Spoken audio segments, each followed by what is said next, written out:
Good evening मेरे प्रिय student, मैं सूरज सिंह।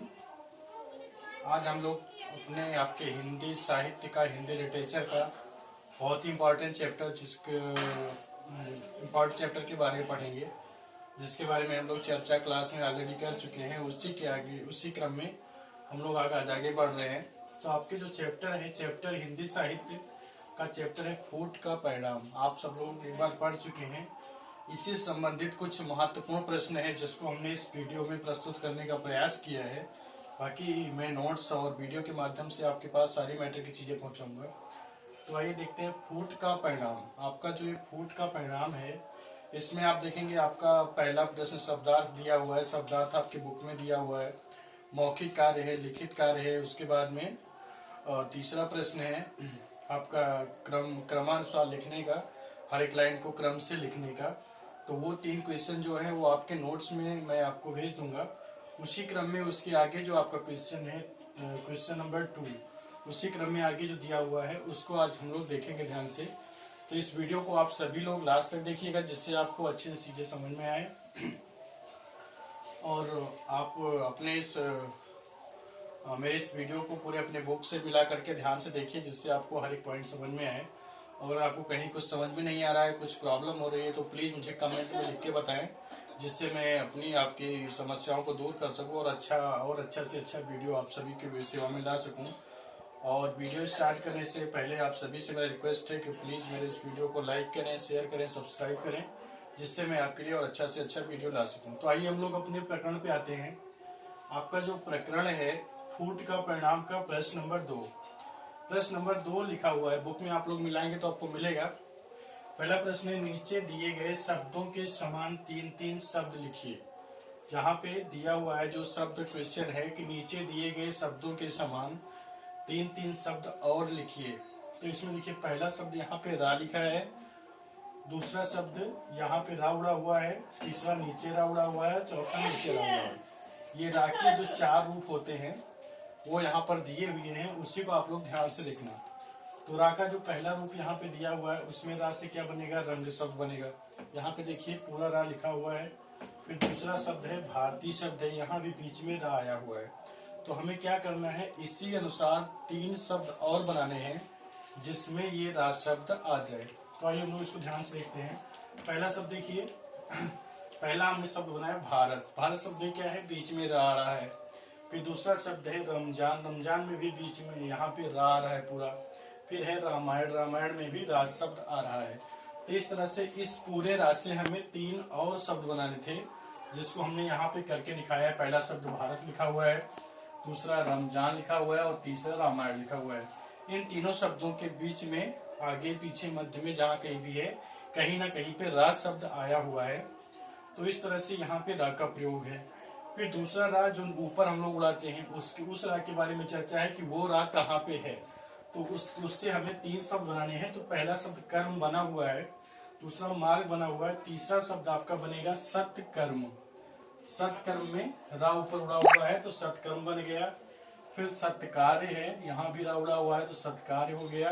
फिर यहाँ पे सन्मार्ग है, यहाँ भी रा उड़ा हुआ है तो सन्मार्ग हो गया। तो इस तरह से इस रा से भी हमने 3 शब्द बनाए। पहला शब्द सत्कर्म हो गया, दूसरा सत्कार्य हो गया और तीसरा हो गया सन्मार्ग। तो इस तरह से इस रा से 3 शब्द बने। फिर दूसरा वाला रा है जो हम लोग नीचे लगाते हैं, यहाँ पे दिखाई हुआ है क्रम लिखा हुआ है, सम्राट लिखा हुआ है। 2 शब्द में यहाँ पे रा उड़ा हुआ है। इसी तरह हमने 3 शब्द और बनाए। पहला शब्द हो गया क्रमशः में देखिए यहाँ पे रा उड़ा हुआ है। फिर संभ्रांत लिखा है, संभ्रांत में भी यहाँ पे रा उड़ा हुआ है। फिर क्रमानुसार में भी यहाँ पे रा उड़ा हुआ है। तो इस तरह से 3 शब्द हमने और बनाए। फिर अंतिम शब्द देखिए रा उड़ा हुआ है, 2 तरफ रा लिखा हुआ है। नीचे तो यहाँ पे ड्रामा लिखा है और ट्रक लिखा है। इसी तरह हमको 3 शब्द और बनाने हैं। तो पहला शब्द हमने बनाया ट्राली, दूसरा शब्द बनाया ट्रैक्टर और तीसरा बनाया ड्रेस। तो इसमें देखिए यहाँ पे रा उड़ा हुआ है, यहाँ पे रा है और यहाँ पे रा है। तो इस तरह से जो रा के 4 रूप होते हैं, उसी से हमें 3-3 शब्द और बनाए थे। सारे शब्द हमने बना के आप सभी को दिखा दिए हैं। मुझे उम्मीद है आप सभी को ये समझ में आ गया होगा। तो वही उसी क्रम में हम लोग आगे बढ़ रहे हैं। नेक्स्ट क्वेश्चन आपका है तीसरा क्वेश्चन, तत्सम शब्द दिया हुआ है आपके बुक में। तत्सम शब्द क्या होता है, तत्सम शब्द की क्या परिभाषा होती है, उसके बारे में हम लोग जानेंगे। तो तत्सम शब्द की परिभाषा होती है संस्कृत भाषा के जो शब्द, परिभाषा ध्यान से देखिए कि संस्कृत भाषा के जो शब्द हिंदी भाषा में, ठीक है, संस्कृत भाषा के जो शब्द हिंदी भाषा में ज्यों का त्यों प्रयुक्त होते हैं, यानी जैसे शब्द हैं उसी रूप में हम उसको हिंदी भाषा में प्रयोग करते हैं। तो संस्कृत भाषा के जो शब्द हिंदी भाषा में ज्यों का त्यों प्रयुक्त होते हैं, यानी जैसे हैं वैसे हम प्रयुक्त करते हैं, तो उन्हें हम तत्सम शब्द कहते हैं। जैसे एग्जाम्पल के लिए हमने यहाँ पे लिखा है, देखिए सूर्य शब्द लिखा हुआ है, गृह लिखा हुआ है, जल लिखा हुआ है, कंटक लिखा हुआ है और आम्र लिखा हुआ है। ये 4 शब्द यहाँ पे लिखे हैं, सूर्य, गृह, जल, कंटक और आम्र। तो ये शब्द क्या है? तत्सम शब्द है। तत्सम शब्द का मतलब संस्कृत भाषा के जो शब्द हिंदी भाषा में ज्यों का त्यों प्रयुक्त होते हैं उन्हें हम तत्सम शब्द कहते हैं। जैसे सूर्य, गृह, जल, कंटक और आम्र। फिर नेक्स्ट वर्ड है आपका तद्भव शब्द। उसी क्रम में तत्सम हो गया, फिर तद्भव शब्द है। तद्भव शब्द क्या होता है? हिंदी भाषा में, यानी हिंदी भाषा में कुछ शब्द ऐसे हैं जो संस्कृत भाषा के शब्दों से बदल कर बनाए गए हैं, ठीक है। तद्भव शब्द वो होता है जो शब्द संस्कृत भाषा के से लिया गया है लेकिन हिंदी भाषा में उसका रूप बदल दिया गया है, तो उससे हम लोग तद्भव शब्द कहते हैं। जैसे यहाँ पे सूर्य है, सूर्य के नीचे होगा सूरज। यहाँ पे देखिए सूर्य तत्सम शब्द हो गया, हमने तद्भव किया तो सूरज बन गया। गृह यहाँ पे तत्सम शब्द है, फिर हमने घर बनाया तो तद्भव हो गया। फिर यहाँ पे जल शब्द है, जल को हमने पानी बनाया तो पानी तद्भव हो गया।